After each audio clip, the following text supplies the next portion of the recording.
Hello everyone, happy new year. नए साल की ढेर सारी शुभकामनाएं आप सभी को। मैं धीरज राजपुरोहित आप सबका स्वागत करता हूं अनअकैडमी पर। और दोस्तों, जैसे कि आपको पता है, हम पॉलिटी के एमसीक्यूज़ कर रहे हैं। समय हो गया पॉलिटी के एमसीक्यूज़ का। ये हमारा क्रैश कोर्स पटवार एग्ज़ाम के लिए लॉन्च हुआ है और पुरानी 8 क्लासेस आई होप आपने सब ने देखी होगी। नहीं देखी तो जल्दी से जाओ, जल्दी से देखो। वहाँ पे हमने बहुत ही अच्छे अच्छे एमसीक्यूज़ वहाँ किए हैं। मान के चलो दोस्तों, ये एमसीक्यूज़ क्लास आप रेगुलरली अटेंड कर लो, पॉलिटी एकदम मक्खन की तरह आप कर लोगे एग्ज़ाम में। ठीक है दोस्तों, चलिए तो सबसे पहले क्या करेंगे, सबसे पहले सेशन को शेयर करेंगे। ठीक है, नया साल है, आप सभी को शुभकामनाएं। चलिए जल्दी से जल्दी ऑनलाइन आ जाइए और इसे शेयर कर दीजिए, साथ ही साथ लाइक कर दो, शेयर कर दो दोस्तों। फिर हम सेशन को शुरू करते हैं। चलिए, ये दोस्तों मेरा इंट्रोडक्शन है। मेरा पूरा नाम है धीरज राजपुरोहित। मैं यूपीएससी और आरपीएससी मेंटोर हूँ। ये मेरे कोर्स सब्जेक्ट्स हैं। इनसे रिलेटेड आपको कोई भी क्वेरी हो, कोई भी सवाल हो, आप मुझे बेझिझक अनअकैडमी ऐप पर मैसेज कर सकते हो। अगर आपने अब तक मुझे फॉलो नहीं किया है तो आप अनअकैडमी ऐप पर मुझे फॉलो कर लीजिए, अगर आप यूज़ कर रहे हैं अनअकैडमी ऐप। और अगर आप नहीं यूज़ कर रहे हैं अनअकैडमी ऐप तो जल्दी से जल्दी अनअकैडमी ऐप डाउनलोड कर लो। देखिए दोस्तों, वो आपको बहुत बेनिफिशियल होगी। एक हैंडी ऐप आपके पास होनी चाहिए जिसके अंदर आप क्या कर सकते हो, क्लासेस देख सकते हो वगैरह। देखिए, आपको अनअकैडमी प्लस का सब्सक्रिप्शन भी प्रोवाइड करती है। क्या बेनिफिट्स हैं प्लस के सब्सक्रिप्शन के? यहाँ मिलती है आपको लाइव क्लासेस। इंडिया के टॉप एजुकेटर्स आपके लिए यहाँ पे लाइव क्लासेस लेते हैं। इसके अलावा आपको टेस्ट सीरीज और क्विजेस सॉल्व करने को मिलती हैं यहाँ पे वीकली बेसिस पे, मंथली बेसिस पे। इवन कई सारी टेस्ट सीरीज और क्विजेस हमने वहाँ पे स्टैटिक अपलोडेड कर रखी है, उसे भी आप सॉल्व कर सकते हैं और अपनी प्रैक्टिस कर सकते हैं। देखिए दोस्तों, इसके अलावा एक बहुत ही इंपॉर्टेंट फीचर है जो मुझे पर्सनली बहुत ज़्यादा पसंद है, वो है डाउट क्लियरिंग सेशन। ये लाइव क्लासेस से अलग होता है और स्पेशली आपके डाउट्स क्लियर करने के लिए रखा जाता है। जहाँ पे भी आपको डाउट्स आ रहे हैं, भले क्लास में, टेस्ट सीरीज में, कहीं पे भी आपके जो डाउट्स आ रहे हैं उन सबको आप क्लियर कर सकते हैं इन स्पेशलाइज्ड डाउट क्लियरिंग सेशंस में।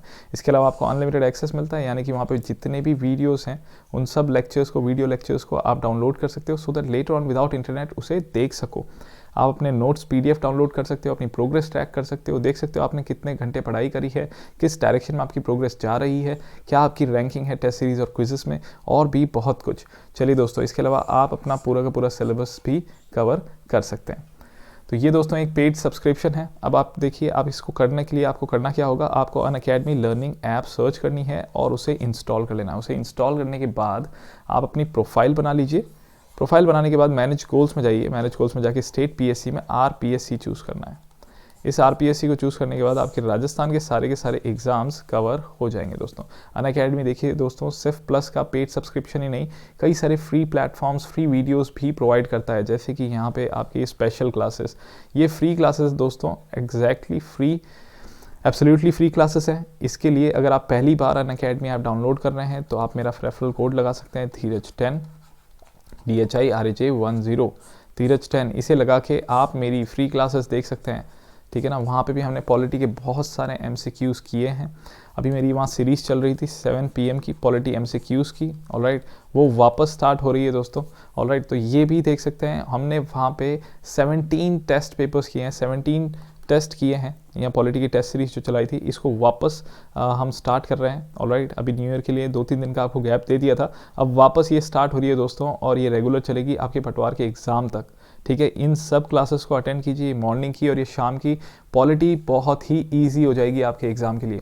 ऑलराइट दोस्तों, चलिए, इसके अलावा आप अगर प्लस का सब्सक्रिप्शन लेना चाहते हैं तो आपको यहाँ पे क्लिक करना है। एक सिस्टमैटिक वे में तैयारी करना चाहते हैं, बैचेस में एनरोल करके, टाइम टेबल के साथ। देखिए दोस्तों, नए बैचेस ऑलरेडी लॉन्च हो चुके हैं। आपके पटवार के तो काफ़ी लॉन्च हो चुके हैं, है ना। टेस्ट सीरीज चल रही है अब। अगर पटवार के बाद आपने और भी एग्जाम्स के फॉर्म भरे हैं, ACF का बैच स्टार्ट हो रहा है, RS का फाउंडेशन बैच स्टार्ट हो गया है, एक और एडवांस बैच शुरू हो रहा है, कई सारे बैचेस, रिट के बैच शुरू हो गए दोस्तों। तो ये सब आपके लिए खुशखबरी है, ये बेस्ट टाइम है सब्सक्रिप्शन लेने का। चलिए, तो यहाँ पे अगर आप क्लिक करेंगे प्लस पे तो आपके पास इस तरह से विंडो आएगी जिसमें आपको गेट सब्सक्रिप्शन पे क्लिक करना है। इस पे क्लिक करते ही आपके पास इस तरह से मंथली प्लान्स आ जाएंगे दोस्तों। देखिए दोस्तों, मैं अपने पर्सनली मेरे स्टूडेंट्स को मैं यही रेकमेंड करता हूँ कि आप या तो 1 साल का या 2 साल का सब्सक्रिप्शन लें। इसके कई फ़ायदे हैं। फर्स्ट ऑफ ऑल, टाइम, अच्छा खासा टाइम मिलता है आपको प्रिपेयर करने का। एक अच्छा खासा टाइम मिलता है प्रिपेयर करने का, जैसे कि 1 साल 2 साल। तो आपका एक एम होगा, आप अभी किसकी तैयारी कर रहे हो, पटवार के बाद आपको लग रहा है कि नहीं, मेरा ACF का फॉर्म भरा हुआ है, उसकी तैयारी करनी है। उसके बाद मुझे अगर रिट की एग्ज़ाम देना है, RS का एग्ज़ाम देना है, और कोई अगर ग्राम सेवक की वैकेंसी आई वो देना है। अगर आपकी एम ऐसे प्रोग्रेसिव है तो आप बिल्कुल 2 साल का सब्सक्रिप्शन ले लीजिए। और सबसे अच्छी बात यह है दोस्तों, यहाँ पे एक ही आरपीएससी के सब्सक्रिप्शन में आपके राजस्थान के सारे एग्जाम्स कवर हो रहे हैं, सारे exams, single subscription. So second benefit आपका है पैसा, मनी। आपके पैसे बहुत कम लगते हैं दोस्तों, ये एक ही सब्सक्रिप्शन लेके एक बार पेमेंट करके you can take the subscription for a good amount of time. अच्छे खासे टाइम के लिए आप तैयारी कर सकते हो। किसी भी एग्जाम में टाइम देना बहुत इंपॉर्टेंट है। और सबसे और अच्छी बात, आप और पैसा बचा सकते हो by using my referral code. इसको यूज़ करते ही आपको फ्लैट 10% डिस्काउंट मिलेगा। तो जो 8400 है 2 ईयर प्राइस, वो आपको पड़ेगी 7560 की। ये सभी पे एप्लीकेबल है दोस्तों। 10% डिस्काउंट आपको सभी प्लान्स पे एप्लीकेबल है। अगर आप टेस्ट सीरीज ही देना चाहते हो, आपको लग रहा है कि नहीं मेरा एग्जाम आ गया, मैं सिर्फ इसी एग्जाम के लिए फोकस करना चाहता हूँ या चाहती हूँ, तो आप बिल्कुल 1 महीने 3 महीने का प्लान भी ले सकते हो। इवन आपके पास EMI ऑप्शन भी अवेलेबल है, आप EMI से भी पेमेंट कर सकते हो। ऑलराइट दोस्तों, चलिए, तो ये है मेरा कोड, इसे आप यूज़ कर सकते हो to see my free classes. Free classes के साथ साथ मेरे प्लस सब्सक्रिप्शन के लिए भी आप इसे यूज़ कर सकते हो to get 10% discount on Unacademy plus subscription. तो दोस्तों, इस कोड को शेयर कर लेना अपने दोस्तों के साथ। आप लोग भी इसको जब भी अगर फर्स्ट टाइम यूज़ कर रहे हो और मेरी फ्री क्लासेस देखना चाहते हो, तो ऑफकोर्स मेरा ये कोड यूज़ कीजिए। इवन आपको बेनिफिट क्या मिलेगी, सिर्फ मेरी ही फ्री क्लासेस नहीं है, और जितने भी एजुकेटर्स हैं उन सब की फ्री क्लासेस आप देख सकते हो by using my code. Alright, चलिए दोस्तों, तो जो भी मेरे दोस्त अभी नए हैं चैनल पे, सब्सक्राइब कर लो, बेल आइकन पे क्लिक कर दो, and please like and share. जल्दी से जल्दी लाइक और शेयर कर दो दोस्तों, क्यों रुके हो। चलिए, और इन केस अगर आपको YouTube से नोटिफिकेशन नहीं आता, कई बार स्टूडेंट्स कहते हैं सर हमारे पास नोटिफिकेशन नहीं आता क्लास स्टार्ट होने पर, तो इस टेलीग्राम चैनल को ज्वाइन कर लो दोस्तों। इससे YouTube से रिलेटेड जितनी भी कम्युनिकेशन होगी वो इस चैनल के थ्रू हो जाएगी। जब भी ये क्लास स्टार्ट होने वाली होगी, आपको वहाँ पर नोटिफाई कर दिया जाएगा कि क्लास स्टार्ट हो रही है। ऑलराइट, चलिए दोस्तों, तो शुरू करते हैं पॉलिटी का फास्ट ट्रैक रिवीजन। अब तक जिसने शेयर नहीं किया, जल्दी जल्दी शेयर कर दो सेशन को, जल्दी से सेशन को शेयर कर दीजिए दोस्तों, और फिर हम सेशन को स्टार्ट कर लेते हैं। ऑलराइट, चलिए, तो ये रहा हमारा पहला सवाल आज का। Now, with reference to the presidential election in India, consider the following statements. Bharat में राष्ट्रपति चुनाव के संदर्भ में निम्नलिखित कथनों पर विचार करें। पहला स्टेटमेंट है आपका, the nomination paper of a candidate for the presidential election should be signed by at least 50 electors as proposers and another 50 as seconders. राष्ट्रपति चुनाव के लिए एक उम्मीदवार के नामांकन पत्र पर प्रस्तावक के रूप में कम से कम 50 मतदाताओं और दूसरे रूप में 50 अन्य लोगों को हस्ताक्षर होने चाहिए। सेकेंड स्टेटमेंट है आपका, the prescribed security deposit in the presidential election is 25,000। राष्ट्रपति चुनाव में निर्धारित सुरक्षा राशि जमा की जाने वाली 25,000 रुपये है। अब बताइए इनमें से कौन कौन सा स्टेटमेंट करेक्ट है, कौन सा कथन सही है। जल्दी से जल्दी बताइए दोस्तों, कमेंट सेक्शन में क्वेश्चन नंबर लिखो और आगे अपना आंसर लिखो। क्वेश्चन नंबर लिखो और आगे अपना आंसर लिखिए दोस्तों। बताइए, प्रेसिडेंशियल इलेक्शन के बारे में पूछा गया है, 2 स्टेटमेंट दिए हमें, बताइए कौन सा स्टेटमेंट, इनमें से कौन कौन से स्टेटमेंट सही है, बताइए दोस्तों। देखिए, एक एक करके सॉल्व कर लेते हैं हम एक एक स्टेटमेंट को। पहला statement, the nomination paper of a candidate for the presidential election. जब भी जो कैंडिडेट नॉमिनेशन पेपर भरते हैं, उस नॉमिनेशन पेपर पे कहा जा रहा है कि कम से कम 50 इलेक्टर्स तो एज प्रपोजर्स उसे साइन करेंगे और दूसरे और 50 उसे एज सेकेंडर्स साइन करेंगे। कुल मिला के 100 लोग उसे साइन करेंगे उस पेपर पे, नामांकन पे, है ना। 50 तो प्रपोजर्स होंगे और 50 सेकेंडर्स होंगे। तो क्या ये बात सही है? बिल्कुल ये बात सही है दोस्तों। First statement is correct.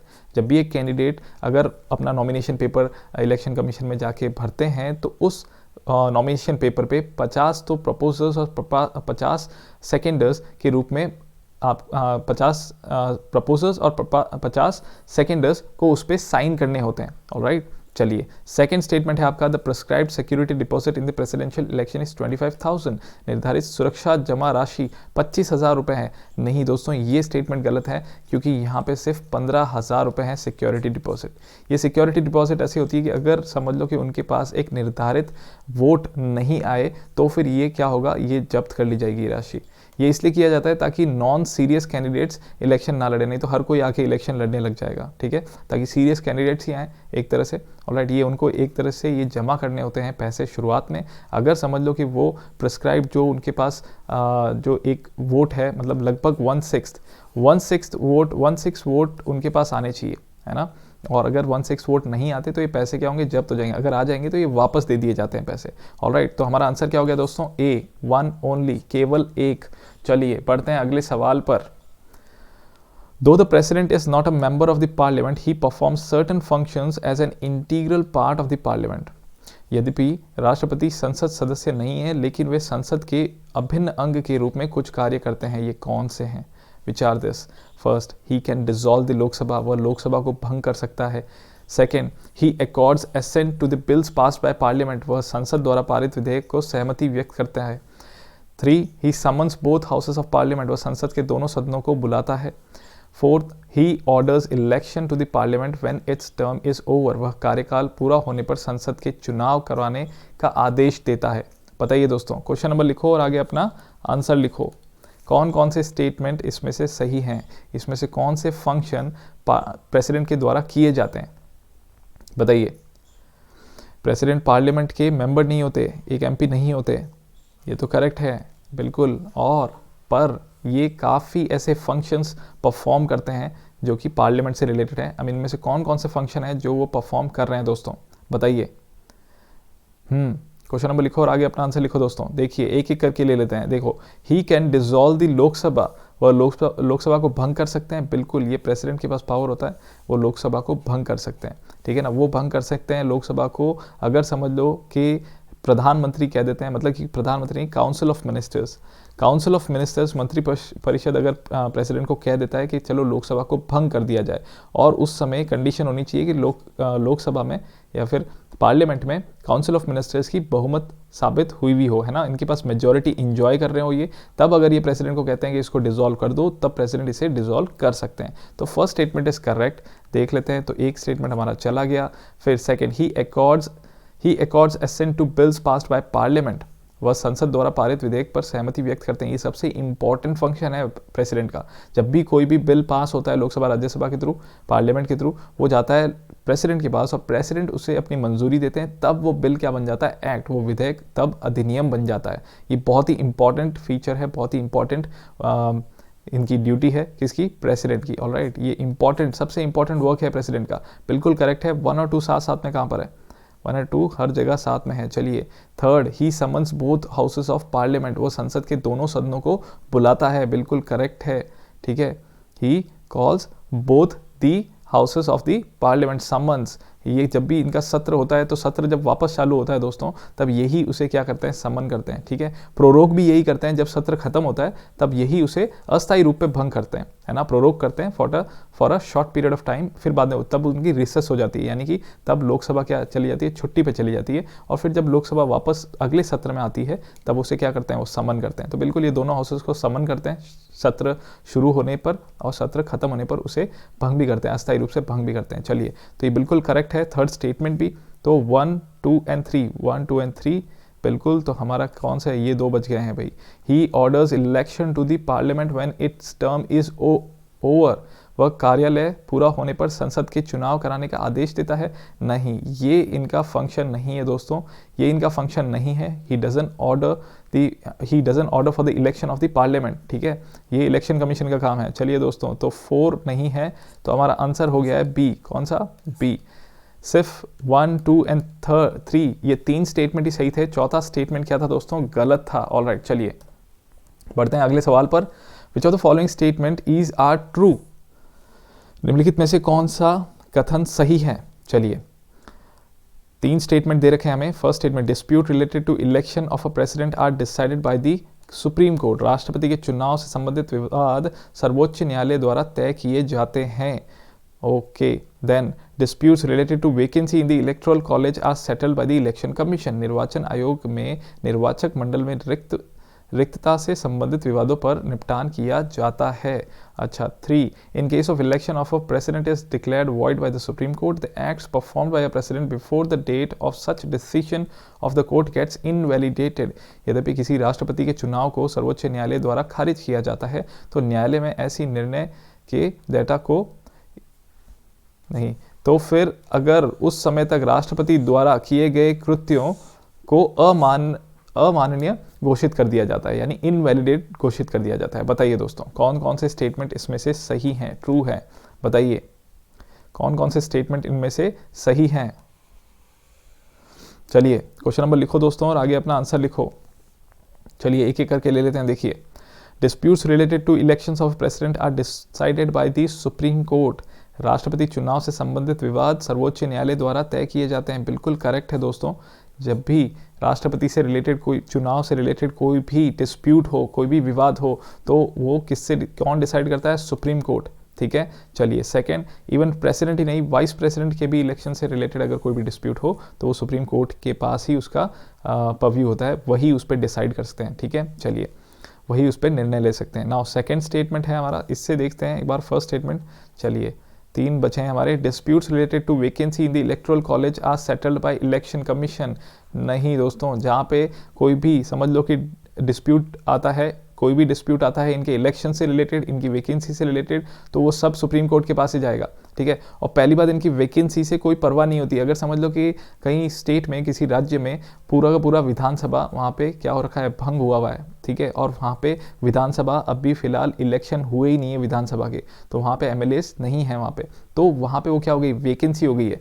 Vacancy हो गई, वहाँ पे उस केस में कुछ नहीं कर सकते। ऑलराइट, वहाँ पे कोई भी इलेक्शन में पार्ट नहीं लेगा, उस स्टेट से कोई भी एमएलए पार्ट नहीं लेगा, क्योंकि वहाँ पे विधानसभा भंग हुई हुई है। ऑलराइट, और ना ही पुरानी विधानसभा जो जिनके पास अब मेजोरिटी नहीं है, तो वो भी इसमें पार्ट नहीं लेंगे। ठीक है, क्लियर है। ऑलराइट, तो ये सेकंड स्टेटमेंट होगा गलत, तो हम हटा देते हैं सेकंड जहाँ पे भी है। बच गए हमारे 2। चलिए, इन case of election of a president, अब ये क्या कह रहा है दोस्तों? अगर समझ लो इलेक्शन, प्रेसिडेंट का इलेक्शन अगर खारिज कर दिया जाता है सुप्रीम कोर्ट के द्वारा, तो ये कहा जा रहा है इससे पहले, खारिज करने से पहले जो प्रेसिडेंट ने जितने भी कृत्य किए, जितने भी कार्य किए अपने ऑफिस के थ्रू, ठीक है, तो वो सारे के सारे इनवैलिडेट घोषित कर दिए जाते हैं, अमान्य घोषित कर दिए जाते हैं। तो ये बिल्कुल स्टेटमेंट गलत है दोस्तों। इवन अगर उनका प्रेसिडेंट का इलेक्शन जो है वो अगर खारिज कर दिया जाए, तो भी उन्होंने जितने भी कार्य किए, अपने ऑफिशियल एक्ट्स जितने भी किए हैं, उन सबको इनवैलिडेट घोषित नहीं किया जाता, वह माननीय होते हैं। ठीक है, वो लागू रहते हैं, वो इफेक्ट में रहते हैं। तो ये स्टेटमेंट हो गया गलत आपका। तो हमारा आंसर आ गया दोस्तों सी। ठीक है, केवल 1। ऑलराइट, केवल 1। चलिए,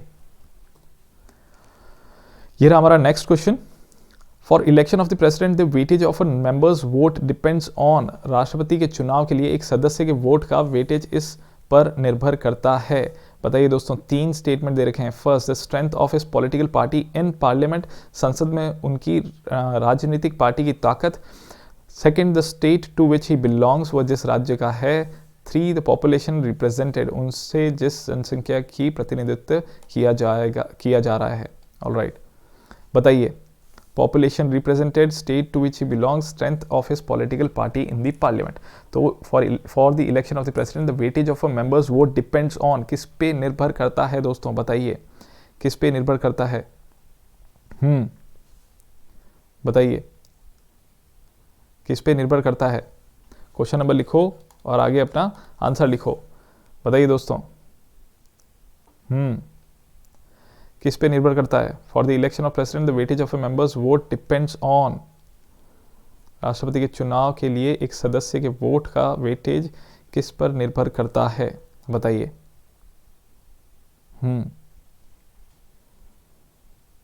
बताइए दोस्तों, देख लेते हैं एक एक statement. The strength of his political party in the parliament. देखिए, इससे कोई मतलब नहीं होता कि उनकी राजनीतिक पार्टी जो है उनके पास कितनी ताकत है, कितने मेंबर्स हैं, इस पर डिपेंड नहीं करता। ऑलराइट, तो 1 हटा देते हैं हम, तो बच गए हमारे 2।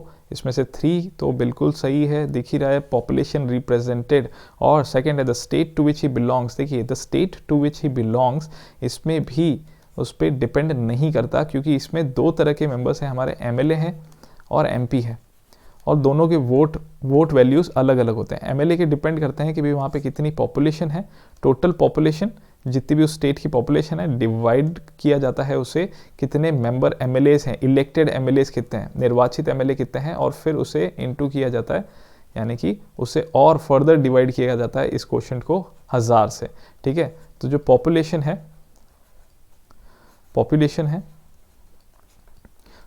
है उस स्टेट की, उसे डिवाइड किया जाता है नंबर ऑफ इलेक्टेड एमएलएस और 1000 से। ठीक है, और जो क्वेश्चन निकलता है वो उस एमएलए की क्या होगी? उस एमएलए की वोट वैल्यू होगी। तो यहाँ पे उस स्टेट किस स्टेट से बिलोंग कर रहा है ये ज़रूरी नहीं है। हाँ, हालांकि ये हो सकता है कि देखिए उस स्टेट में कितनी पॉपुलेशन है उस पर डिपेंड कर रहा है। ऑलराइट, उस वहाँ पे डिपेंड कर रहा है और वहाँ पे कितने एमएलएज हैं उस पर डिपेंड कर रहा है, ठीक है। बट एमपी के वोट वैल्यू देखा जाए तो एमपी के वोट वैल्यू के अंदर है कि भाई जितने भी एमएलएज का वोट वैल्यू है, इनका वोट वैल्यू, जितने भी एमएलएज हैं इन सब का वोट वैल्यूज ऐड कर दिया जाएगा और उसे डिवाइड कर दिया जाएगा नंबर ऑफ इलेक्टेड एमपी से, मेंबर ऑफ पार्लियामेंट से, और जो क्वेश्चन निकलेगा वो एमपी का वोट वैल्यू होगा। क्लियर है? तो ये मोस्टली किस पे डिपेंड करता है? Population represented. तो हमारा आंसर होगा 3 ओनली, डी, ठीक है, डी होगा हमारा आंसर। चलिए आगे बढ़ते हैं अगले सवाल पर। ये रहा हमारा next question, which of the following statements are true? निम्नलिखित बयानों में से कौन सा सही है? First, the presidential election is held before the expiration of the term of the outgoing president. राष्ट्रपति का चुनाव वर्तमान राष्ट्रपति के कार्यकाल की समाप्ति से पहले होता है। Second, the term of president's office can be extended if general elections for any assembly are not held due to an emergency. राष्ट्रपति के कार्यकाल का बढ़ाया जा सकता है यदि किसी विधानसभा के लिए आम चुनाव किसी आपात स्थिति के कारण नहीं होते हैं। If the term of an president is cut short by reason of his death, resignation or removal, then the election of next president should be held within the 3 months of the occurrence of the vacancy. यदि किसी राष्ट्रपति का कार्यालय उसकी मृत्यु, त्यागपत्र या निष्कासन के कारण कम हो जाता है तो अगले राष्ट्रपति का चुनाव रिक्तता की घटना के 3 महीने के भीतर होना चाहिए। फोर्थ है, the Indian constitution is silent on the number of times a person can be reelected as president. किसी व्यक्ति को दोबारा राष्ट्रपति चुने जाने की संख्या पर भारतीय संविधान मौन है। बताइए दोस्तों, क्वेश्चन नंबर लिखो और आगे अपना आंसर लिखो। देख, आपको बताना है इन चारों स्टेटमेंट में से कौन कौन से सही हैं। बताइए कौन कौन से स्टेटमेंट सही हैं दोस्तों, ये आपको बताना है। बताइए, बताइए दोस्तों। चलिए एक एक करके हम सॉल्व करते हैं, इसे देखते हैं। The president's election is held before the expiration of the term of the outgoing president. President का इलेक्शन, जो वर्तमान प्रेसिडेंट है उनका कार्यकाल खत्म होने से पहले होना चाहिए। बिल्कुल करेक्ट है दोस्तों। जो अभी प्रेसिडेंट है, फॉर एग्जांपल अभी रामनाथ कोविंद है, जैसे ही उनका टर्म एक्सपायर होगा, खत्म होगा उनका कार्यकाल, उससे पहले ही प्रेसिडेंशियल इलेक्शन करवा दिए जाएंगे ताकि दूसरे प्रेसिडेंट जैसे ही इनका कार्यकाल खत्म हो उन्हें यहाँ पे प्रेसिडेंट बना दिया जाए, वो इनकी जगह ले लें। कभी भी यहाँ पे बीच में खाली पीरियड नहीं होना चाहिए। ऑलराइट, करेक्ट है, 1 स्टेटमेंट करेक्ट है। तो हम ये चला जाता है, हमारे पास आ जाते हैं ए, बी और डी। 3 छक्के घेरे में आ चुके हैं दोस्तों। कुछ कॉमन है इसके अंदर, 2 कॉमन है, तो 2 देख लेते हैं एक बार हम। 2 और 3 दोनों कॉमन है। इन दोनों में से अगर एक भी गलत है तो फिर हमारा आंसर निकल जाएगा दोस्तों, ठीक है। देखिए इसके अंदर 3 हमने पढ़ा था, कुछ अटपटा लग रहा था। If the term of president is cut short by reason of death, resignation, removal. अगर समझो राष्ट्रपति की मृत्यु हो जाती है या वो रिजाइन कर जाते हैं या रिमूव उन्हें निकाल दिया जाता है, तो फिर इलेक्शन जो है प्रेसिडेंट का वो कितने टाइम में होना चाहिए? 6 महीने के अंदर अंदर। 3 महीने नहीं होना चाहिए, 6 महीने के अंदर अंदर हो जाना चाहिए। मैक्सिमम टाइम दे रखा है 6 मंथ्स। इसका मतलब बाद में जब वाइस प्रेसिडेंट यहाँ पे इनकी जगह लेते हैं, एज प्रेसिडेंट वर्क करते हैं, इसलिए वो 6 महीने तक ही रह सकते हैं वाइस प्रेसिडेंट। अगर इस केस में प्रेसिडेंट की, अगर वहाँ पे प्रेसिडेंट की पोस्ट खाली है इस रीज़न की वजह से, डेथ, रेजिग्नेशन और रिमूवल। तो ये स्टेटमेंट आपका गलत हो गया दोस्तों। ये स्टेटमेंट गलत होती है, हमारा आंसर भी निकल जाएगा। आंसर इज डी, 1 और 4। फिर भी हम एक बार पढ़ लेते हैं जल्दी से क्या बोल रहा है। Second, the term of president's office can be extended if general elections for any assembly are not held due to an emergency. ऐसा कोई प्रावधान नहीं है दोस्तों, ऐसा कोई प्रावधान नहीं है ना। ऐसा कोई प्रावधान नहीं है कि उनके ऑफिस को एक्सटेंड कर दिया जाएगा अगर समझो जनरल इलेक्शन नहीं हो रहे। जनरल इलेक्शन यानी कि लोकसभा के इलेक्शन नहीं हो रहे, तो ऐसा कोई प्रावधान नहीं है। 4th देख लेते हैं, the Indian constitution is silent on the number of times a person can be reelected as president. बिल्कुल करेक्ट है दोस्तों। हमारे संविधान में ऐसा कहीं पे भी नहीं लिखा है कि वो कितनी बार एक व्यक्ति प्रेसिडेंट बन सकता है, वो कितनी बार भी चुना जा सकता है। इस पर कोई भी रोक टोक नहीं है। तो 1 और 4 सही हैं, इसलिए अपना आंसर है डी। चलिए बढ़ते हैं अगले सवाल पर दोस्तों। ये रहा हमारा next question. The president selects as prime minister. राष्ट्रपति प्रधानमंत्री के रूप में किसका चयन करते हैं? First, the leader of the party in majority in Lok Sabha. Lok Sabha में बहुमत में पार्टी का नेता। 2, एनीवन ही विशेस टू। अपनी इच्छा अनुसार किसी को भी। 3, the person who is in a position to win the confidence of a majority in the Lok Sabha. वह व्यक्ति जो लोकसभा में बहुमत का विश्वास जीतने की स्थिति में है। या फिर 4th, the leader of the party having majority of seats in either Lok Sabha और राज्यसभा। लोकसभा या राज्यसभा में बहुमत वाली पार्टी के नेता। बताइए दोस्तों, क्वेश्चन नंबर लिखो और आगे अपना आंसर लिखो। बताइए, क्वेश्चन नंबर लिखो और आगे अपना आंसर लिखो। बताइए, बताइए दोस्तों, क्वेश्चन नंबर लिखो और आगे अपना आंसर लिखो।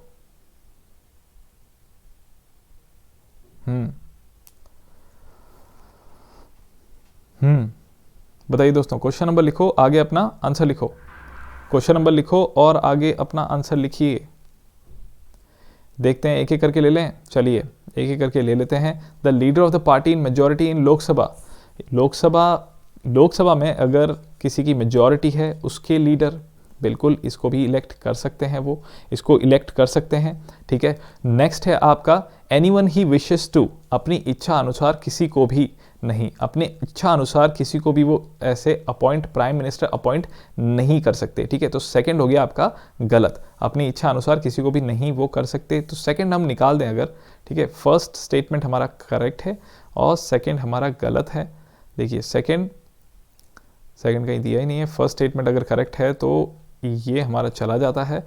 चलिए अब 3, the person who is in a position to win the confidence of the majority in the Lok Sabha. वह व्यक्ति जो लोकसभा में बहुमत का विश्वास जीतने की स्थिति में है, बिल्कुल इसको वो इलेक्ट कर सकते हैं एज प्राइम मिनिस्टर। तो वो 1 और 3 साथ साथ में कहाँ पर है, 1 और 3 साथ साथ में, 1 और 2 शक के घेरे में आ चुके हैं भाई। अब हमको सिर्फ फोर्थ का देखना है। The leader of the party having majority of seats in either Lok Sabha और राज्यसभा। लोकसभा या राज्यसभा में बहुमत वाली पार्टी के नेता। देखिए अब अगर the leader of party having a majority seats in either Lok Sabha और राज्यसभा, अगर उनके पास बहुमत है ना, भले लोकसभा या राज्यसभा में, ये उसे इलेक्ट जरूर कर सकते हैं, है ना, भले वो लोकसभा में राज्यसभा में। हालांकि उन्हें कॉन्फिडेंस बताना पड़ेगा लोकसभा में, ऑलराइट। तो इसे भी हम सही कर सकते हैं और आंसर होगा हमारा डी। ऑलराइट, चलिए बढ़ते हैं अगले सवाल पर। ये रहा हमारा next question. Each member of the parliament who participates in the presidential election is entitled to cast as many votes as are obtained by dividing the total number of votes of the legislative assemblies of all the states by the total number of elected members of the 2 houses of parliament. This ensures संसद के प्रत्येक सदस्य को राष्ट्रपति चुनाव में भाग लेते हैं वे संसद के दोनों सदनों के कुल निर्वाचित सदस्यों द्वारा सभी राज्यों की विधानसभाओं के कुल मतदाताओं को विभाजित करके जितने वोट प्राप्त करते हैं उतने वोट पाने के हकदार हैं। यह सुनिश्चित करता है, क्या सुनिश्चित करता है दोस्तों? A, parity between the voting strengths of the states and the parliament, राज्यों और संसद की मतदान शक्तियों के बीच समानता। बी, पैरिटी अमंग स्टेट्स, राज्यों के बीच समानता।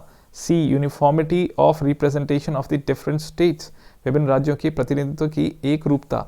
D, all of the above, उपरोक्त सभी। बताइए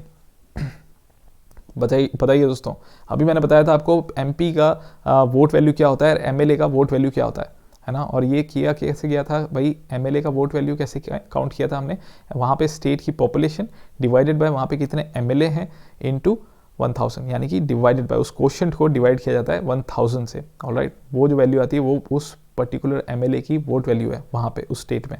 ठीक है, फिर एमपी के कैसे देखे थे हमने, एमपी का देखा तो जितने भी एमएलएस का वोट वैल्यू है उनको ऐड कर दिया जाएगा और उसे डिवाइड कर दिया जाएगा total number of elected MP से, और वहाँ से निकलेगी आपके एमपी की वोट वैल्यू। अब ये एक्चुअली किया क्यों गया ऐसा इसलिए किया गया दोस्तों, क्यों?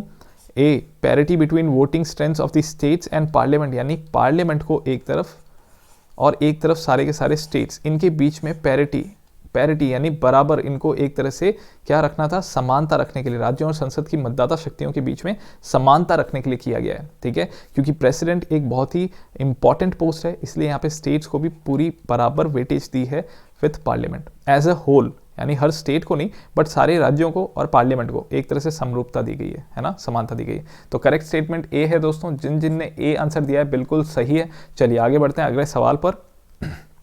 चलिए ये रहा हमारा next question. Put in chronological order following names of presidents of India, है ना, कालानुक्रमिक क्रम में भारत के राष्ट्रपतियों के नाम रखें। क्रोनोलॉजिकली आपको अरेंज करना है, पहले कौन आए फिर कौन आए, इस तरह से। चलिए ये रहे आपके 4 प्रेसिडेंट्स के नाम दे रखे हैं, डॉक्टर एस राधाकृष्णन, वीवी गिरी, डॉक्टर जाकिर हुसैन, नीलम संजीवा रेड्डी। आपको इसे क्रोनोलॉजिकल ऑर्डर में अरेंज करना है। बताइए दोस्तों, क्वेश्चन नंबर लिखो और आगे अपना आंसर लिखो। बताइए क्या होगा, बताइए। चलिए दोस्तों बताइए। क्या होगा इसका आंसर? देखिए अगर इनमें से देखें अपन तो डॉक्टर एस राधाकृष्णन ये हमारे सेकंड प्रेसिडेंट थे, तो बिल्कुल ये सबसे पहले आएंगे 1। अगर देखा जाए तो ये हट गया हमारा। फिर इनके साथ ही डॉक्टर जाकिर हुसैन आए थे, क्योंकि आपको पता हो तो जाकिर हुसैन की डेथ के बाद वीवी गिरी प्रेसिडेंट बने थे। वीवी गिरी उस समय वाइस प्रेसिडेंट थे, तो बिल्कुल जाकिर हुसैन पहले आएंगे वीवी गिरी से। 2 और 3 के अंदर कंफ्यूजन नहीं होना चाहिए, पहले आएगा 3 फिर आएगा 2। सो 1 3 एंड 2 कहीं पे साथ में है, 1 3 एंड 2, 1 3 एंड 2 एक ही आ रहा है दोस्तों, बी सीधा आंसर निकल चुका है। एंड लास्ट है अपना संजीवा रेड्डी, नीलम संजीवा रेड्डी। ऑलराइट, क्लियर है। चलिए बढ़ते हैं आगे अगले सवाल पर। तो जिसने भी बी आंसर दिया है दोस्तों बिल्कुल करेक्ट दिया है। चलिए बढ़ते हैं आगे, थोड़ा तेज चलेंगे। बताइए, now the president takes an oath before assuming office in the presence of the chief justice of India. If the chief justice is not available he takes the oath in the presence of. राष्ट्रपति भारत के मुख्य न्यायाधीश की उपस्थिति में पद संभालने से पहले शपथ लेते हैं। यदि मुख्य न्यायाधीश उपलब्ध नहीं है तो वह निम्नलिखित की उपस्थिति में शपथ लेता है। ऑप्शन है आपके, द वाइस प्रेसिडेंट उपराष्ट्रपति, पी द सीनियर मोस्ट जज ऑफ द सुप्रीम कोर्ट सर्वोच्च न्यायालय के वरिष्ठतम न्यायाधीश, C attorney general and D election commissioner चुनाव आयुक्त। बताइए दोस्तों किसकी प्रेजेंस में है। समझ, ये आपको पता है प्रेसिडेंट जब भी अपनी पोस्ट लेते हैं उससे पहले एक शपथ लेते हैं, और शपथ वो कौन दिलाते हैं इनको? शपथ दिलाते हैं CJI, chief justice of India. अगर समझ लो सीजेआई नहीं है, उपस्थित नहीं है, उनकी पोस्ट खाली है, तो कौन दिलाएगा शपथ? बताइए। क्वेश्चन नंबर लिखो दोस्तों और आगे अपना आंसर लिखो। काफ़ी बार हम इसको डिस्कस कर चुके हैं क्लासेस में, एमसीक्यूज में। बताइए कौन देगा? यस, कौन देगा? बी द सीनियर मोस्ट जज ऑफ द सुप्रीम कोर्ट, सर्वोच्च न्यायालय के वरिष्ठतम न्यायाधीश। अब अगर सीजेआई नहीं है, चीफ जस्टिस नहीं है, चीफ जस्टिस ऑफ इंडिया, तो फिर जो भी सुप्रीम कोर्ट के सीनियर मोस्ट जज होंगे वो इनको शपथ दिलाएंगे। क्लियर है? तो आंसर होगा हमारा बी। जिन्होंने बी आंसर दिया है बिल्कुल करेक्ट दिया है दोस्तों, बी आंसर है इसका। चलिए बढ़ते हैं अगले सवाल पर। चलिए, now which of the following emergencies can be declared by the president on his own. निम्नलिखित में से कौन सी आपात स्थिति राष्ट्रपति द्वारा अपने दम पर घोषित की जा सकती है? बताइए। First, emergency on account of armed rebellion, सशस्त्र विद्रोह के कारण आपातकाल।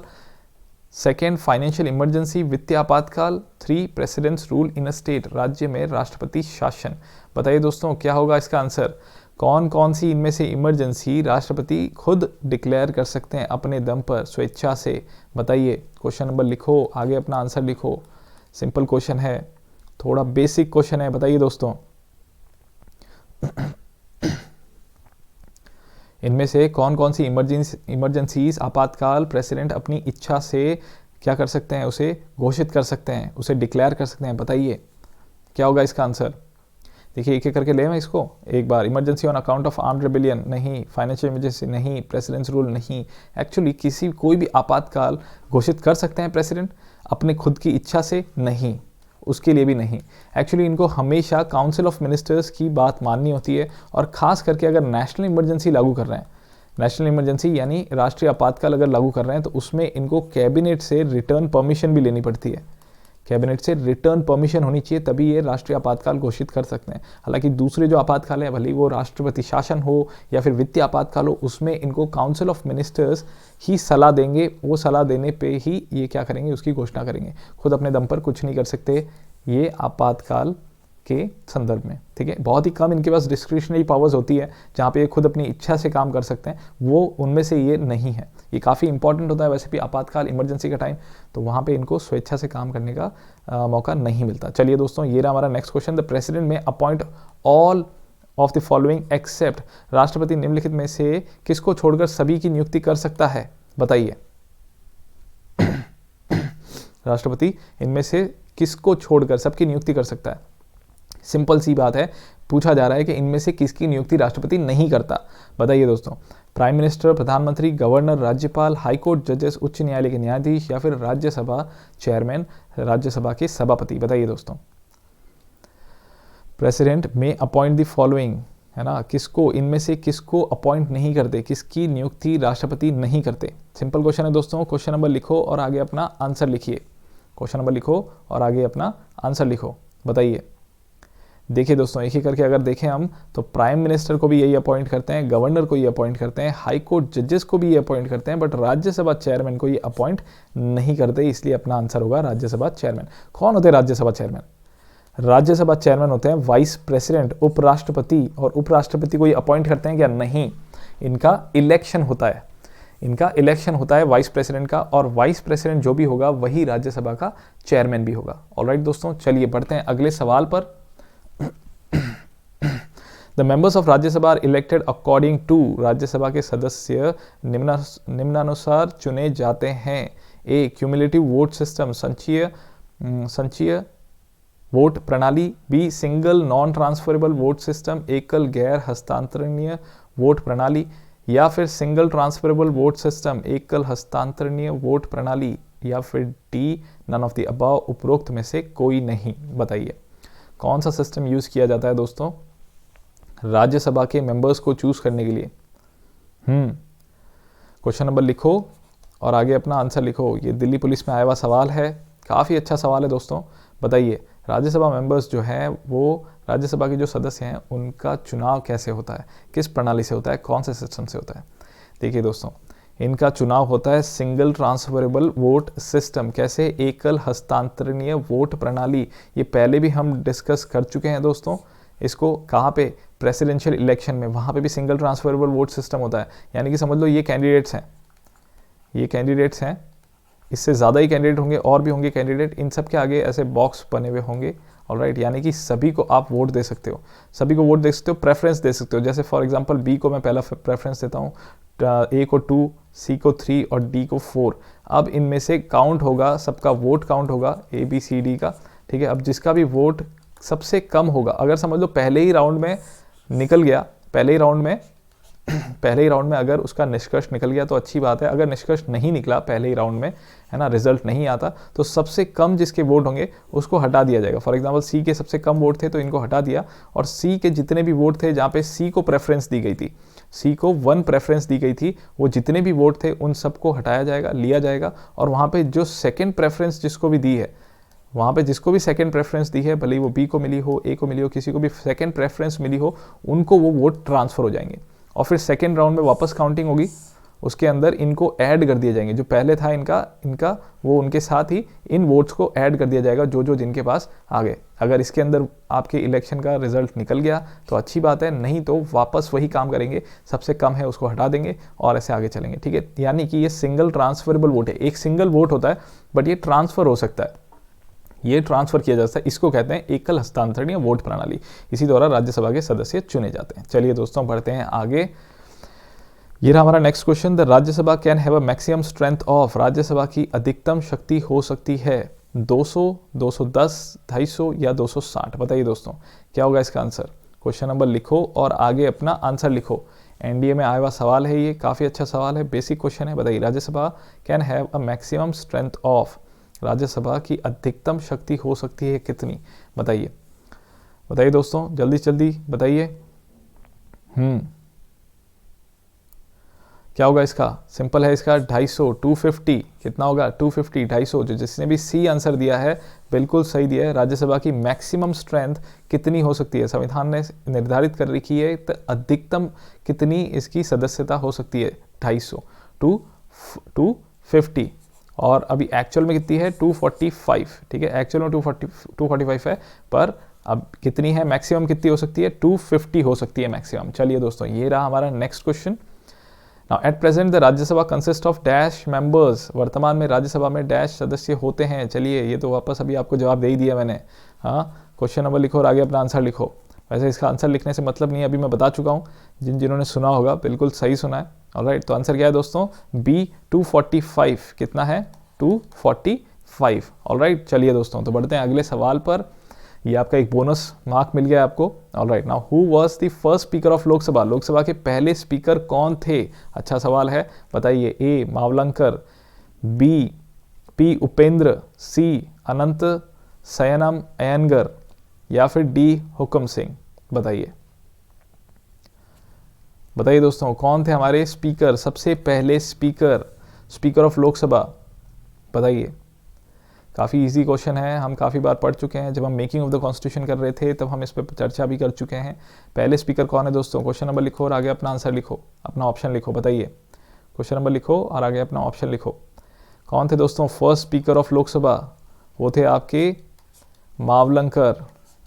कौन थे? मावलंकर सबसे पहले लोकसभा स्पीकर थे, लोकसभा अध्यक्ष थे, स्पीकर। ऑलराइट, तो जिन्होंने ए आंसर दिया है बिल्कुल सही दिया है। चलिए बढ़ते हैं अगले सवाल पर दोस्तों। Who among the following was never Lok Sabha speaker? निम्नलिखित में से कौन लोकसभा अध्यक्ष कभी नहीं थे? बताइए। क्वेश्चन नंबर लिखो और आगे अपना आंसर लिखो। ऑप्शन है आपके ए KVK सुंदरम, या फिर बी GS ढिल्लों, सी बलिराम भगत, डी हुकुम सिंह। बताइए। एक्चुअली हुकुम सिंह है। हुकुम सिंह। बताइए। बलिराम भगत। बताइए दोस्तों क्या होगा इसका आंसर? बताइए इनमें से कोई कौन है जो लोकसभा स्पीकर कभी नहीं रहे? कभी नहीं रहे। देखिए, हुकुम सिंह, बलिराम, GS ढिल्लों ये लोकसभा स्पीकर रह चुके हैं। KVK सुंदरम ये कभी भी स्पीकर नहीं रहे हैं, ये कभी भी लोकसभा अध्यक्ष नहीं रहे। तो जिन्होंने भी ए आंसर दिया है बिल्कुल सही जवाब दिया है। चलिए दोस्तों बढ़ते हैं आगे अगले सवाल पर। ये हमारा next question. Who according to the anti defection act is the final authority to decide whether a member of Lok Sabha has incurred disqualification due to defection? विरोधी दल बदल अधिनियम के अनुसार कौन यह निर्णय करने का अंतिम अधिकार है? किसे ये निर्णय करने का अंतिम अधिकार है कि लोकसभा के किसी सदस्य ने दल बदल के कारण अयोग्य ठहराया जाए या नहीं? बताइए कौन निर्णय लेगा इसके ऊपर? ए स्पीकर यानी कि अध्यक्ष, लोकसभा अध्यक्ष अध्यक्ष। बी प्रेसिडेंट राष्ट्रपति, सी इलेक्शन कमीशन चुनाव आयोग, या फिर डी हाई कोर्ट? बताइए दोस्तों। Who according to Anti-Defection Act is the final authority to decide whether a member of Lok Sabha has incurred disqualification due to defection? बताइए किसके पास होती है अथॉरिटी? बताइए किसके पास होती है अथॉरिटी दोस्तों? देखिए, according to anti defection act जो कि कौन से शेड्यूल में दे रखा है? 10th शेड्यूल में 10वीं अनुसूची के अंदर ये दे रखा है एंटी डिफेक्शन एक्ट। और इसके अकॉर्डिंग फाइनल अथॉरिटी किसके पास होती है लोकसभा में? स्पीकर के पास। किसके पास? स्पीकर के पास, यानी लोकसभा अध्यक्ष के पास में फाइनल अथॉरिटी होती है कि हाँ इन्होंने दल बदल किया है और अब इन्हें अयोग्य ठहराया जाए। इसके अंदर स्पीकर के पास पावर होती है, स्पीकर का डिसीजन फाइनल होता है। ठीक है, हालांकि ये जुडिशियल रिव्यू के अंडर आता है, यानी इस पर न्यायिक पुनरावलोकन किया जा सकता है, न्यायिक समीक्षा की जा सकती है इनके फैसले पर। चलिए बढ़ते हैं अगले सवाल पर। ये रहा हमारा next question. Now, who is authorized to decide over a dispute regarding disqualification of a member of parliament? संसद के सदस्य की अयोग्यता के बारे में विवाद का फैसला करने के लिए कौन अधिकृत है? बताइए। ऑप्शन है आपके इलेक्शन कमिश्नर, चुनाव आयुक्त, बी स्पीकर ऑफ लोकसभा अध्यक्ष, सी प्रेसिडेंट राष्ट्रपति, या फिर D a committee setup by the parliament? संसद द्वारा गठित एक समिति। बताइए दोस्तों। Who is authorized to decide over a dispute regarding disqualification of a member of parliament? संसद के सदस्य की अयोग्यता के बारे में विवाद का फैसला करने के लिए कौन अधिकृत है? कौन अधिकृत है दोस्तों? कौन डिस्क्वालीफाई कर सकता है पार्लियामेंट के मेंबर को? बताइए किसके पास है? इलेक्शन कमिश्नर, या फिर speaker of Lok Sabha, president, a committee setup by parliament? Question number लिखो और आगे अपना आंसर लिखो दोस्तों। किसके पास ये पावर होती है? कौन अधिकृत है? देखिए किसको अधिकृत किया है संविधान ने? प्रेसिडेंट को। ठीक है, कंफ्यूज नहीं होना है इलेक्शन कमीशन के साथ। इलेक्शन कमिश्नर नहीं, और इलेक्शन कमीशन से यानी कि चुनाव आयोग से ये क्या लेते हैं? सुझाव लेते हैं, उनसे सुझाव लेते हैं कि हाँ बताइए ये डिस्क्वालिफिकेशन हो सकता है क्या इनका। वो अगर इन्हें कह देते हैं डिस्क्वालिफिकेशन होगा क्योंकि ये इस आधार पर डिस्क्वालीफाई किया जाए इन्हें, तो प्रेसिडेंट उस मेंबर को, उस सदस्य को डिस्क्वालीफाई कर सकते हैं। ठीक है, ये अथॉरिटी किसके पास है? राष्ट्रपति के पास। ठीक है, तो जिन्होंने सी आंसर दिया है दोस्तों बिल्कुल करेक्ट है। चलिए बढ़ते हैं आगे अगले सवाल पर। ये रहा हमारा अगला सवाल। मैच द फॉलोइंग, निम्नलिखित को मिलाएं। चलिए, एक तरफ आपके पार्लियामेंट्री टर्म्स और एक तरफ मीनिंग, यानी एक तरफ संसदीय शब्द दे रखे हैं और उनका अर्थ दे रखा है अगली तरफ। आपको क्या करना है? इनको मैच करना है। चलिए दोस्तों, इनको क्या करना है? मैच करना है। चलिए स्टार्ट क्वेश्चन, तारांकित प्रश्न, अनस्टार्ड क्वेश्चंस, अतारांकित प्रश्न, और लास्ट है शॉर्ट नोटिस क्वेश्चन, संक्षिप्त सूचना प्रश्न। बताइए दोस्तों, इस तरफ आपकी मीनिंग दे रखी है, अर्थ दे रखा है, और इस तरफ आपके पार्लियामेंट्री टर्म्स दे रखे हैं। बताइए दोस्तों क्या होगा इसका आंसर? क्वेश्चन नंबर लिखो, आगे अपना आंसर लिखो, क्वेश्चन नंबर लिखो और आगे अपना आंसर लिखो।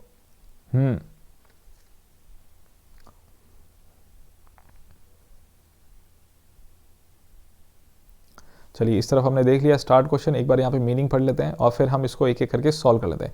One asked by a member on matters of public importance of an urgent nature। किसी सदस्य द्वारा एक ज़रूरी प्रकृति के सार्वजनिक महत्व के मामले को पूछा गया हो, ऐसे सवाल। ओके, ये काफ़ी सुना सुना लग रहा है, बिल्कुल लग रहा है। ये क्या है आपका शॉर्ट नोटिस क्वेश्चन, ठीक है। Now one for which the concerned minister has to lay on the table a written answer. Written answer किस में देना पड़ेगा दोस्तों? इनको रिटर्न आंसर किस में देना पड़ेगा? अनस्टार्ड क्वेश्चन में। तो अनस्टार्ड क्वेश्चन में, ठीक है। और ये किसका है दोस्तों? ये एक्चुअली है सी। इसका क्या हो गया? बी। तो ऑफकोर्स इसका क्या होगा? ए। पढ़ लेते हैं एक बार। One for which an oral answer is required to be given by a minister on the floor of the house, यानी कि मौखिक रूप में जवाब उत्तर देना होगा। ये होता है दोस्तों starred question. Starred question, okay. तो ये क्या हो गया आपका? देखिए उल्टा ही चल रहा है, हाँ उल्टा चल रहा है। देखिए ए का क्या है? ए का 3 कहाँ पर आ गया? ये दोनों आ गए आपके। फिर बी का 2, आपका आंसर है डी दोस्तों। क्या है? डी। ऑलराइट, क्लियर है? ऑलराइट, यहाँ क्या है? Start question. स्टार्ट क्वेश्चन का मतलब क्या होता है? जिसके लिए, यानी तारांकित प्रश्न जिसके लिए मौखिक रूप से जवाब दिया जाए, उत्तर दिया जाए। अनस्टार्ड क्वेश्चन जिसके लिए लिखित तौर पर क्या दिया जाए? आंसर दिया जाए मिनिस्टर के द्वारा। ये मिनिस्टर से सवाल किए जा रहे हैं। एंड शॉर्ट नोटिस क्वेश्चन, अगर किसी इंपॉर्टेंट पब्लिक मैटर पे अर्जेंटली कोई जवाब चाहिए तो वो शॉर्ट नोटिस क्वेश्चन होता है। चलिए बढ़ते हैं अगले सवाल पर। ये रहा हमारा next question. The Lok Sabha is called in session for at least how many times in a year. Lok Sabha को सत्र में कम से कम एक वर्ष में कितनी बार बुलाया जाता है? कितने सत्र होते हैं? कम से कम, मिनिमम से मिनिमम कितने सत्र होने चाहिए एक साल में? एप्लीकेशन बेस्ड क्वेश्चन है दोस्तों, जल्दी बताइए। क्वेश्चन नंबर लिखो और आगे अपना आंसर लिखो। क्वेश्चन नंबर लिखो और आगे अपना आंसर लिखो। बताइए दोस्तों, Lok Sabha is called in session for at least how many times? बताइए। Lok Sabha is called in session for at least how many times in a year? बताइए। देखिए दोस्तों, अभी इसको अप्लाई करके देखते हैं। कहा गया है कि लोकसभा के सेशन जो रिसेस होती है, जो छुट्टी होती है ना, ये 2 सत्रों के बीच में जो समय होता है उसे कहते हैं रिसेस ऑफ लोकसभा। अगर जो रिसेस पीरियड है वो कितना हो सकता है? मैक्सिमम हो सकता है 6 मंथ्स।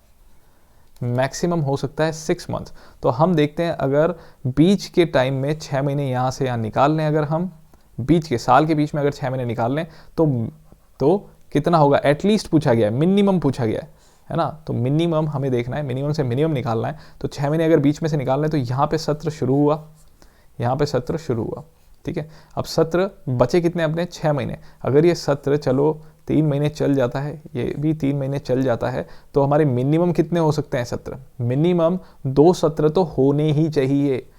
मिनिमम, मैक्सिमम ज़्यादा हो सकते हैं, ठीक है ना। वैसे नॉर्मली कितने होते हैं? 3 होते हैं, बट मिनिमम कितने होंगे? 2 बार मिनिमम, कम से कम 2, ठीक है। क्योंकि हमारे संविधान में लिखा है, कॉन्स्टिट्यूशन में लिखा है कि ये रिसेस पीरियड 6 महीने से ज़्यादा नहीं होगा।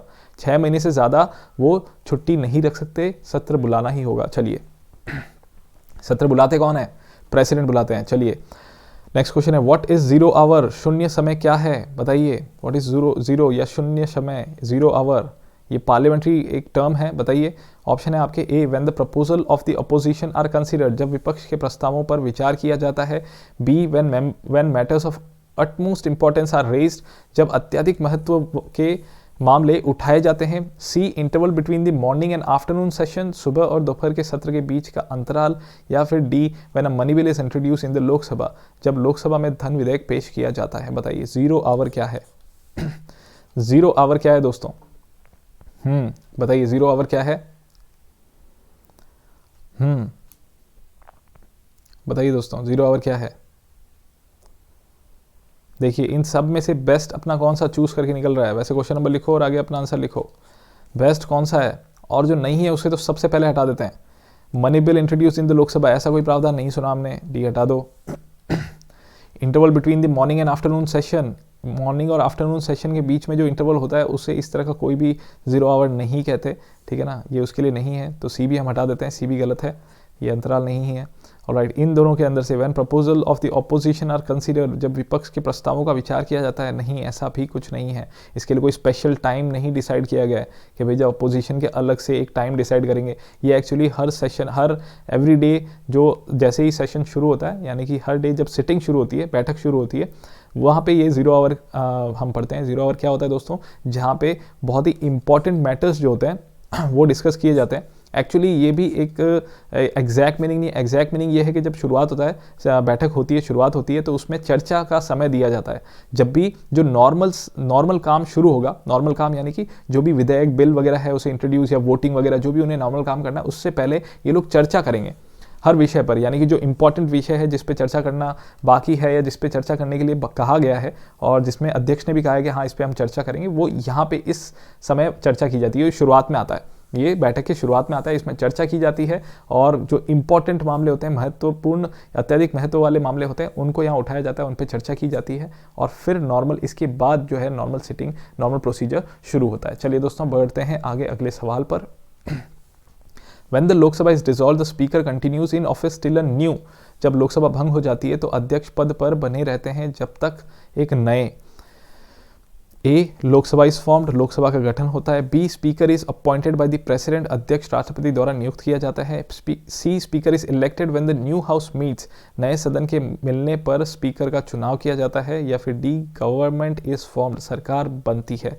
बताइए, तो जो यहाँ पूछा गया है, जो अध्यक्ष हैं लोकसभा के, स्पीकर जो हैं, वो कब तक अपना पद संभाले हुए होते हैं? लोकसभा के भंग होने के बाद भी, लोकसभा के डिसॉल्व होने के बाद भी स्पीकर अपना पद संभाले हुए रहते हैं, कब तक के लिए? बताइए दोस्तों, क्वेश्चन नंबर लिखो और आगे अपना आंसर लिखो। काफ़ी अच्छा सवाल है। तो स्पीकर अपना पद कब तक संभालते हैं, भले ही वो लोकसभा अगर भंग हो जाती है तो भी? देखिए, अगर इनमें से देखें अपन तो सबसे बेस्ट है हमारा सी।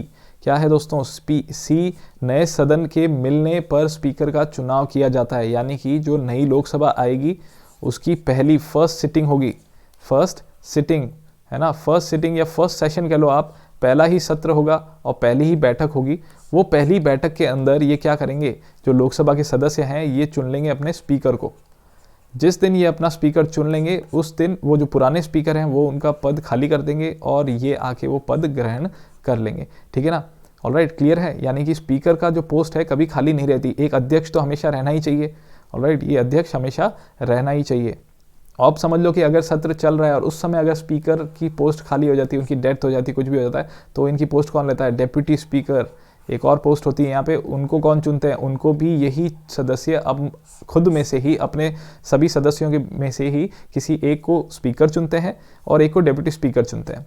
ठीक है, क्लियर है? चलिए बढ़ते हैं आगे अगले सवाल पर। ये रहा, who is the x official chairman of Rajya Sabha, Rajya Sabha के पदेन अध्यक्ष कौन होता है? ए, प्रेसिडेंट राष्ट्रपति, बी, वाइस प्रेसिडेंट उपराष्ट्रपति, सी, मिनिस्टर ऑफ पार्लियामेंट्री अफेयर्स संसदीय कार्य मंत्री, या फिर डी, लीडर ऑफ अपोजिशन विपक्ष का नेता। बताइए, काफ़ी इजी क्वेश्चन है। Ex officio chairman of Rajya Sabha, पदेन अध्यक्ष, राज्यसभा का पदेन अध्यक्ष कौन होता है? बताइए, क्वेश्चन नंबर लिखो और आगे अपना आंसर लिखो दोस्तों। सिंपल है, बताइए क्या होगा? क्या होगा दोस्तों? यस, क्या है? बी, वाइस प्रेसिडेंट उपराष्ट्रपति। उपराष्ट्रपति, क्योंकि ये वाइस प्रेसिडेंट है, जो भी वाइस प्रेसिडेंट होगा वही चेयरमैन होगा राज्यसभा का।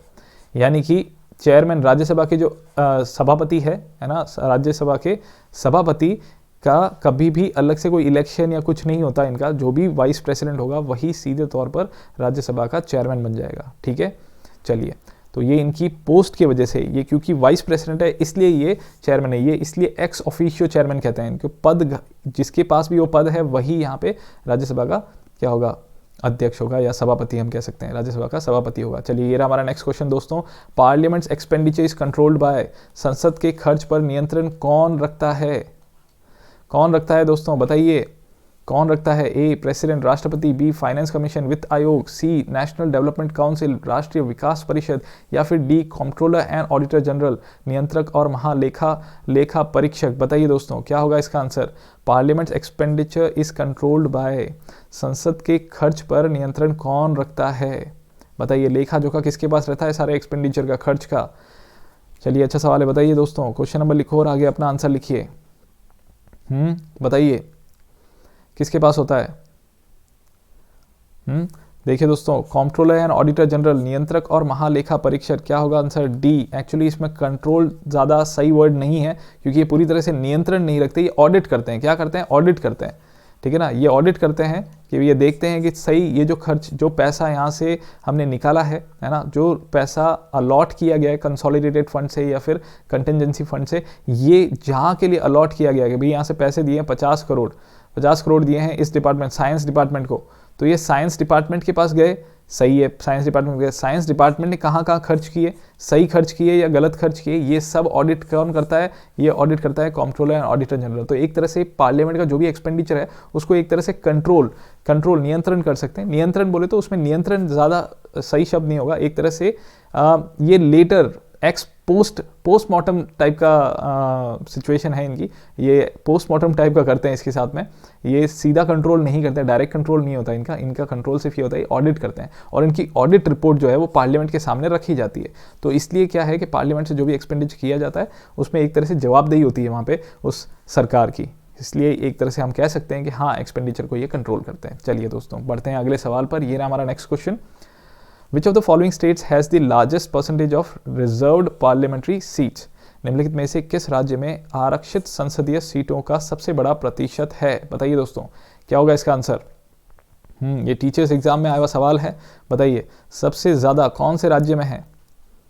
कौन से राज्य में है दोस्तों? क्वेश्चन नंबर लिखिए और आगे आंसर लिखिए। क्वेश्चन नंबर लिखो और आगे अपना आंसर लिखो। चलिए बताइए, बड़ा ही सिंपल सा है। देखो, अगर आप ध्यान लगाओ इसके अंदर सबसे ज़्यादा पॉपुलेशन कहाँ पर है, वहीं पे सबसे ज़्यादा सीटें होगी। भाई आंसर है उत्तर प्रदेश। चलिए इसी के साथ एक और होमवर्क दे देता हूँ मैं आज आपको। बताइए, आपको पता करना है ये रिजर्व्ड सीट जो है parliamentary seats, reserved parliamentary seats Uttar Pradesh है ना, इसके पास कितनी हुई है अब तक, कितनी हुई है? चलिए बताना, ये आज देखना आप, और कल की क्लास में मैं ये वापस पूछूंगा। बताइएगा कितने हैं इसके, कितने हैं रिजर्व्ड सीट, पता करिएगा आज, ठीक है। ऑलराइट, चलिए दोस्तों, तो इसी के साथ यहाँ पे हमारा सेशन हम एंड करते हैं। 25 क्वेश्चंस हो गए हमारे। आई होप आपको ये सेशन पसंद आया होगा। पसंद आया तो लाइक कर दो और शेयर कर दो, ठीक है। और फिर वापस मिस मत करना इस सेशन को, कल भी होगा यही सेशन, मिस नहीं करना है। ये है मेरा कोड दोस्तों, इसको आप यूज़ कर सकते हो to see my free classes, मेरी फ्री क्लासेस देखने के लिए अनअकैडमी ऐप पर। ऑलराइट, हमारी एक ऑनगोइंग टेस्ट सीरीज चल रही है, इवन हमने पहले भी चलाई थी 7 PM पे, इस पर काफ़ी टेस्ट हो चुके हैं पहले भी, ये वापस स्टार्ट हो रही है दोस्तों। शाम को हम रखते हैं MCQs आपके पटवार के एग्जाम तक ये MCQs करेंगे हम, पॉलिटी के MCQs। ऑलराइट, चलिए दोस्तों, तो मिस मत करना इस क्लास को। और प्लस अगर आप प्लस का सब्सक्रिप्शन लेना चाहते हैं तो भी ये कोड यूज़ कर सकते हैं to get 10% discount, flat discount on Unacademy plus subscription. Alright, तो चलिए दोस्तों, इस कोड को यूज़ करना, ऑलराइट, अपने दोस्तों के साथ शेयर भी करना। मिलते हैं हम कल वापस इसी समय यहीं पर। Till then take care, God bless you all. Rajasthan exams, let's crack it.